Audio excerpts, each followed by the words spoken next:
Economics के अध्ययन के दो लेवल होते हैं, एक होता है माइक्रो, एक होता है मैक्रो, और एक बीच का भी वर्तमान में एक लेवल आ गया जिसको बोलते हैं मीसो।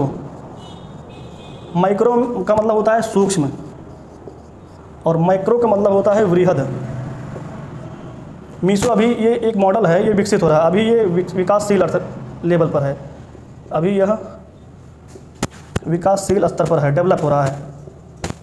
बृहद का मतलब जब इकोनॉमी में बड़े बड़े मुद्दों का अध्ययन किया जाता है, जैसे नेशनल इनकम का अध्ययन किया जाए, जीडीपी का अध्ययन किया जाए, गरीबी का अध्ययन किया जाए, बेरोजगारी का अध्ययन किया जाए, या बैलेंस ऑफ पेमेंट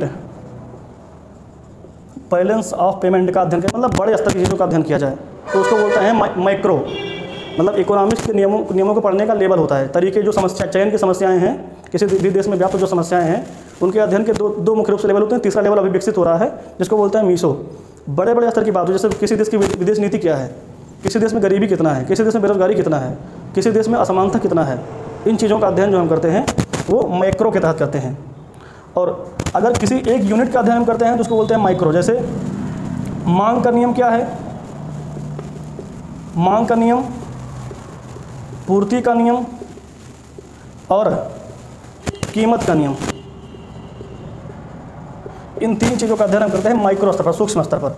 मांग का नियम, डिमांड थ्योरी, पूर्ति का नियम, सप्लाई थ्योरी, कीमत का नियम, प्राइस थ्योरी, इन तीन चीज़ों का हम अध्ययन करते हैं माइक्रो स्तर पर, सूक्ष्म स्तर पर, जबकि देश की बड़ी बड़ी समस्याओं का हम अध्ययन करते हैं मैक्रो के तहत। इसको मन है तो आप लोग लिख लीजिए, फिर अभी हम स्पष्ट कर देते हैं, एग्जाम्पल देकर के स्पष्ट कर देते हैं कि माइक्रो, मैक्रो और मीसो में क्या डिफरेंस है।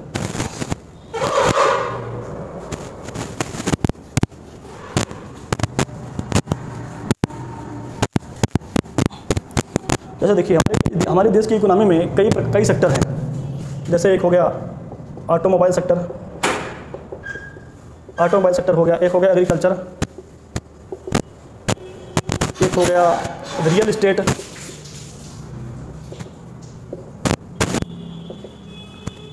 एक हो गया एमएसएमई सेक्टर हो गया, और ऐसे तमाम क्षेत्र हैं। ये किसी देश की अर्थव्यवस्था में कई सेक्टर होते हैं। अगर उन सभी टोटल सेक्टर